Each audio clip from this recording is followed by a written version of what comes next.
ദൈവിക കൽപ്പനകളെ അനുസരിച്ചവർ, ദൈവത്തിന് നല്ല ദാനങ്ങളെ അനുഭവിച്ചവർ പിന്മാറിപ്പോയാൽ അവർക്ക് ഇരുൾ അടഞ്ഞ വഴികളിൽ തിരുനാളമാകുവാൻ ഇന്നത്തെ ചിന്ത.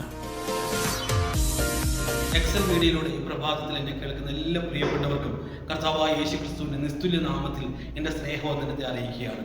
ഈ പ്രഭാതത്തിൽ നാം ചിന്തിക്കാൻ പോകുന്ന വിഷയം പത്രോസ് ശ്ലീഹ ദൈവസഭയ്ക്ക് എഴുതിയ 2-ാം ലേഖനം 2-ാം അധ്യായത്തിൽ നിന്നാണ്. ഈ 2-ാം ലേഖനത്തിൽ ദൈവസഭയിൽ കടന്നുകൂടിയ ദുരുപദേശങ്ങളെ കുറിച്ചും വ്യാജ ഉപദേഷ്ടാക്കന്മാരെ കുറിച്ചും എല്ലാം ദൈവസഭയ്ക്ക് നൽകുന്ന ഒരു മുന്നറിയിപ്പായിട്ടാണ് ഈ ലേഖനത്തെ നമുക്ക് കാണുവാൻ കഴിയുന്നത്. AD 66 കാലഘട്ടത്തിൽ പത്രോസ് ശ്ലീഹ എഴുതിയ ലേഖനം എന്നാണ് 2 പത്രോസിന്റെ ലേഖനത്തെ കുറിച്ച് വിശേഷിപ്പിക്കുന്നത്.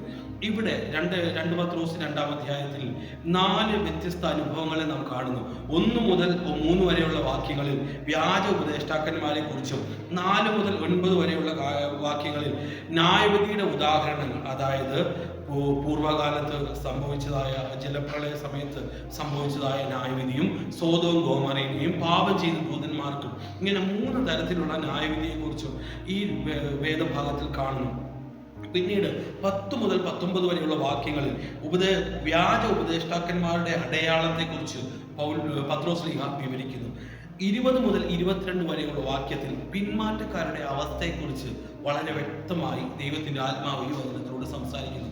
പ്രിയമുള്ളവരെ, ഈ പ്രഭാതത്തിൽ നാം ചിന്തിക്കാൻ പോകുന്നത് 2 പത്രോസിന്റെ ലേഖനം 2-ാം അധ്യായം 20 മുതൽ 21 വരെയുള്ള വാക്യങ്ങളാണ്. ദയവായി ആ വാക്യഭാഗങ്ങൾ നമുക്ക് ശ്രദ്ധിക്കാം. കർത്താവും രക്ഷിതാവുമായ യേശുവിന്റെ പരിജ്ഞാനത്താൽ ലോകത്തിന്റെ മാലിന്യം വിട്ടോടിയവർ അതിൽ വീണ്ടും കുടുങ്ങി തെറ്റിപ്പോയാൽ അവരുടെ ഒടുവിലത്തെ സ്ഥിതി ആദ്യത്തേതിനേക്കാൾ അധികം വഷളായി പോകും. തങ്ങൾക്ക് ഏൽപ്പിച്ചു കിട്ടിയ വിശുദ്ധ കൽപ്പനയെ നീതിയുടെ വഴി അറിഞ്ഞ ശേഷം വിട്ടുകളയുന്നതിനേക്കാൾ അത് അറിയാതിരിക്കുന്നത് അവർക്ക് നന്നായിരിക്കുന്നു എന്ന് പറയുന്നു. ഇവിടെ പിന്മാറ്റക്കാർക്ക് വരുന്നതായ മുന്നറിയിപ്പ് പത്രോസ് ശ്ലീഹ വളരെ വ്യക്തമായിട്ട് പറയുകയാണ്.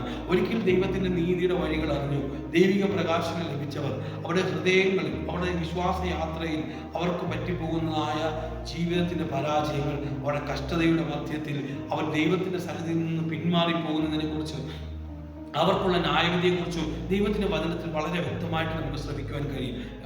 പൗലോസ് ശ്ലീഹ എബ്രായർക്ക് ലേഖനം എഴുതുമ്പോൾ എബ്രായ ലേഖനം 6-ാം അധ്യായത്തിൽ 4-ാം വാക്യത്തിൽ നമ്മളിങ്ങനെ വായിക്കുന്നു: ഒരിക്കൽ പ്രകാശനം ലഭിച്ചിട്ട് സ്വർഗീയ ദാനം ആസ്വദിക്കുകയും പരിശുദ്ധാത്മാവിനെ പ്രാപിക്കുകയും ദൈവത്തിന്റെ നല്ല വചനവും വരുവാനുള്ള ലോകത്തിന്റെ ശക്തിയും ആസ്വദിക്കുകയും ചെയ്യുന്നവർ പിന്മാറിപ്പോയാൽ തങ്ങൾക്ക് തന്നെ ദൈവപുത്രനെ വീണ്ടും ക്രൂശിക്കുന്നവരും അവന് ലോകാപവാദം വരുത്തുന്നവരും ആകൊണ്ട് അവരെ പിന്നെയും മാനസാന്തരത്തിലേക്ക് പുതുക്കുവാൻ കഴിയുന്നതല്ല. ഒരിക്കലായി ദൈവസഭയ്ക്ക് മാനസാന്തരവും ദൈവത്തിലുള്ള വിശ്വാസവും ജലസ്നാനവും ഏക പ്രത്യാശയുമൊക്കെയും പരിശുദ്ധാത്മാവിന്റെ സന്തോഷമൊക്കെയും ഒരിക്കലായിട്ട് അടിസ്ഥാനമാകുന്നു. പിന്മാറ്റക്കാർക്ക് അത് പുതുക്കി വരുവാൻ കഴിയുന്നതല്ല. അവർ ലോകാപവാദം വരുത്തുകയും ക്രിസ്തുവിനെ വീണ്ടും ക്രൂശിക്കുകയും ചെയ്യുന്നു.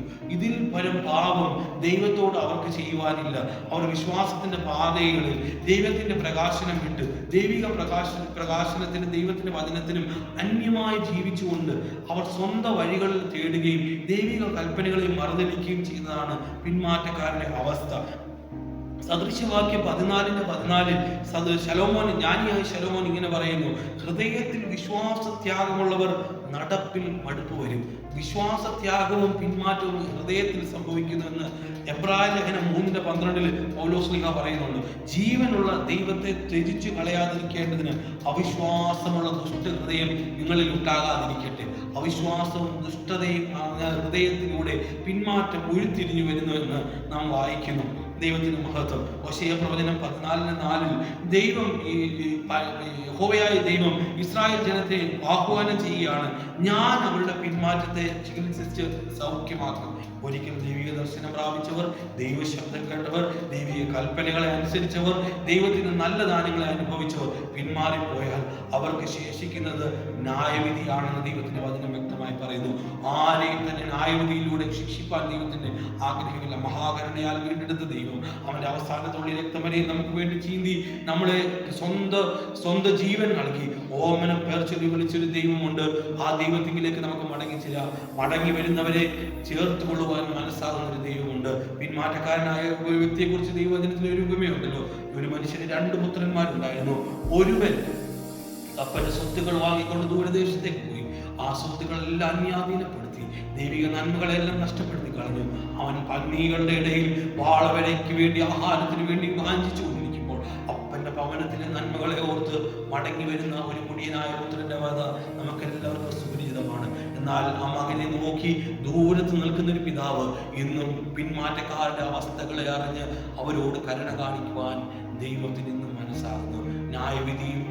ന്യായവിധിയും അതിനുശേഷമുള്ളതായ തീപ്പൊയ്കയും നരകവും എല്ലാം ദൈവം പിന്മാറ്റക്കാർക്ക് ഒഴിച്ചിരിക്കുന്നു.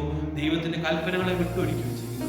ദൈവത്തോട് അടുത്ത് വരുന്നവർക്ക് നിത്യമായ സന്തോഷവും സ്വർഗീയ സമാധാനവും സ്വർഗീയ ഭവനവും പാർപ്പിടവും ഒരുക്കിക്കൊണ്ടേയിരിക്കുന്നു. ആകയാൽ നാം പിന്മാറിപ്പോകുന്നവരുടെ കൂട്ടത്തിലല്ല, വിശ്വസിച്ച് ജീവരക്ഷ പ്രാപിക്കുന്നവരുടെ കൂട്ടത്തിലായിത്തീരുവാൻ ദൈവം നമ്മളെ സഹായിക്കട്ടെ. ഈ വചനങ്ങളാൽ ദൈവം നമ്മളെല്ലാവരെയും അനുഗ്രഹിക്കട്ടെ എന്ന് പ്രാർത്ഥിച്ചുകൊണ്ട് ഞാൻ വാക്കുകളെ